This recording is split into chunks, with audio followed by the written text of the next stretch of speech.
Apple's iPad line has a lot of options these days, and over the years I have had a ton of experience with all of their various different iPads. And at this point in my life, now I actually own 3 of the iPads, so I think it's appropriate to make an iPad buying guide to help you guys decide which iPad is right for you. So I'm gonna go ahead and give you the conclusion right up front, and basically what it boils down to is unless you really need an 8.3-inch sized iPad, then you should go with the iPad mini, or unless you really need a 12.9-inch sized iPad, you should go with the 12.9-inch iPad Pro. Otherwise, most people are gonna basically be choosing between the 11-inch iPad Pro and the iPad Air, and basically it comes down to if you are going to be using the Apple Pencil a lot, you should go with the 11-inch iPad Pro, and if you are just going to be using the Apple Pencil occasionally, or maybe not even at all, then you should just go with the iPad Air, as those are going to be the best options for most people. But now let's actually go into the details as to what makes each iPad unique and which one I ultimately will recommend for most people. So let's just get the 2 odd iPads out of the way, and that is the iPad mini and the 12.9-inch iPad Pro. But let's start with the mini. So the mini is an 8.3-inch iPad, and again, I don't really recommend this for most people unless you really just need a small portable tablet device running iPad OS for some reason. So maybe you want something to read on that's not a Kindle, or to just browse content on. For some reason you really want this really portable form factor, then you can go with the iPad mini. I love this device, but I know it has a ton of flaws, and I'm very biased in my love of this device because I also have some nostalgia with the first iPad mini, which was my very first iPad ever. So I have a lot of bias towards this device, and I really enjoy it. But for most people, I don't really think it's a good fit because it has so many shortcomings and it doesn't really have that much going for it. So this 8.3-inch iPad starts at $499, and that gets you 64 gigs of storage. And the reason why I don't think that's a really great deal is for just $100 more, you can upgrade to the iPad Air, which is 10.9 inches, and you just get a much better tablet experience than you would get with the iPad mini. So for some reason, if you just really need a small iPad, go with the mini. Otherwise, I wouldn't really even consider it. Now, the next one I want to knock out of the way is the 12.9-inch iPad Pro. And unless you really want this giant size tablet, or if you are optimistic enough to still think that maybe the iPad could be your laptop replacement, I wish you the best of luck, but that ship has sailed for me. Then I will definitely recommend the 12.9-inch iPad Pro because it'll basically give you the screen size of a laptop at around 13 inches, and you'll also have a ton of screen real estate to do whatever kind of work you think that this iPad can do that your laptop could also do, and you want it to replace it. So maybe you really want to do video editing on your iPad for some reason, or photo editing, and you want a lot of space, or maybe you're an artist who really wants a large canvas for their art, then I would recommend the 12.9-inch iPad Pro. But again, it doesn't offer as much value as the other iPads we're going to talk about. So for most people, I definitely would not recommend this device either, even though this has been my daily driver for the past few years. And that's mainly because I just really enjoy having big screens on all my devices, but it's not very practical, especially in terms of the economics of the iPad and of what it offers compared to the other iPads. So basically that boils down to only the iPad Air and 11-inch iPad Pro left. Now you might be wondering why I'm not even talking about the budget iPad, which is just called iPad and retails for $329.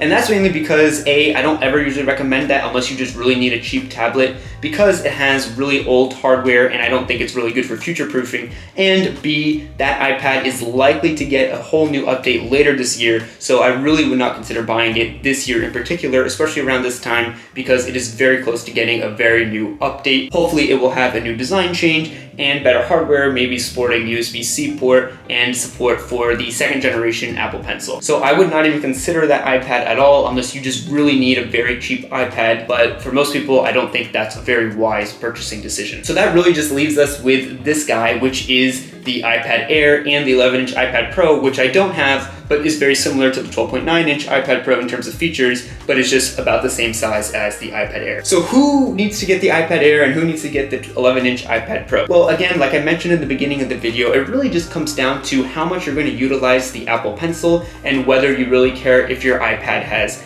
Touch ID or Face ID, and what your budget is. So for most people, if you're not using the Apple Pencil a whole bunch if you are maybe just like an average consumer, or maybe you're in grad school like me who needs to use the Apple Pencil occasionally but is not using it necessarily every day to take extensive notes. And I'm also not an artist, so I'm not doing any drawings or anything like that. The 10.9-inch iPad Air is perfect for people like us. At $599, you get 64 gigs of storage, which is not a ton of storage, but it's also not a terrible deal. You do get Touch ID on the top instead of Face ID, and you don't get the 120 hertz display that you get on the iPad Pro. So why do you need the 120 hertz display for the iPad Pro? Well, if you're someone who takes extensive notes, so maybe you're in high school or you're an undergrad, from my experience, those were the times in my life when I was taking a lot of handwritten notes and I really appreciated the 120 hertz ProMotion display on the iPad Pros. Or maybe you're an artist or an educator who also needs to use the Apple Pencil extensively, then I would definitely recommend paying a little bit extra for the 11-inch iPad Pro. Now, the 11-inch iPad Pro is going to start at $799, which is $200 more than the iPad Air, but you are going to get 128 gigabytes of storage instead of the 64 gigs that you get on the iPad Air, just starting at the base. Now, the other good thing about the iPad Pro is you will have Face ID instead of Touch ID. And for a lot of people, that is a pro. For me personally, that's actually a con because I think Touch ID makes a lot more sense on the iPads than Face ID. And Face ID almost never works really well, if at all, for me on my iPad Pro. So I much prefer having Touch ID, especially when I'm using the iPad in the dark, when Face ID can't even see my face. Now, the reason why I think it's just a wiser decision for most people who don't need to use the Apple Pencil every day for a lot of extensive handwritten notes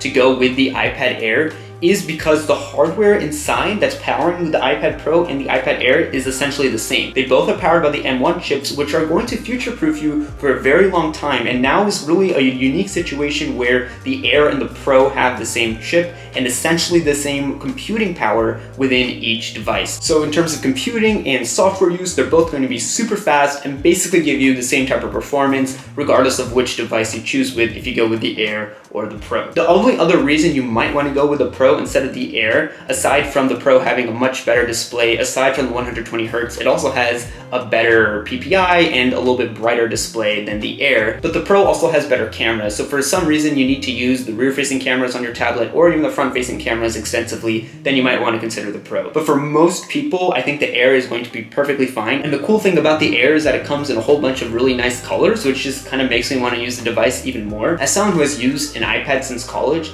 I realized that when I was taking really extensive handwritten notes as an undergraduate, I really valued the 120 hertz display. But now I've been in medical school and I don't use the Apple Pencil to take as many handwritten notes as before. I've kind of come to value the 120 hertz display less, and I'm gravitated more towards the iPad Air, mainly because of its portability, the fact that it has a really cool color, and the fact that it's just cheaper and it doesn't need to have all the bells and whistles that an iPad Pro has. Now, regardless of if you go with the Air or the Pro, you'll still be able to use the Magic Keyboard no problem and the second generation Apple Pencil, and you will get USB-C on both devices. Now, if you do need Thunderbolt for some reason, then you have to go with the Pro because the Air does not have Thunderbolt, it just has USB-C. But if you don't know if you need Thunderbolt or not, you might as well just go with the Air because you probably don't need Thunderbolt at all, and USB-C will be perfectly fine for your iPad capabilities. But that's about it. That is my buying guide for iPads in July of 2022. Now, that being said, usually around the fall, Apple updates their iPad line to some capacity, whether that includes creating new Pros or new budget iPads or new Airs or maybe even new Minis. So keep that in mind. But a lot of people are probably going to be starting school in some capacity within the next month or few weeks. So if you need to get an iPad for school, I strongly recommend considering the iPad Air because I think that most people will be perfectly fine with the 60 hertz display and the Apple Pencil. But if you are not sure if you really need 120 hertz or not, you should just go ahead and go to an Apple store or a Best Buy or Target and try out the two different displays to see if you can tell a difference. Personally, I can tell a huge difference, but now I've just kind of gotten used to the 60 hertz display of the iPad Air. But again, preferences may vary, and in general, I think that the iPad Air is a pretty solid purchase if you're trying to consider buying a new iPad. So that's gonna wrap it up. Thank you guys so much for watching. Let me know what iPad you recommend or which one you currently use, and I'll see you in the next video.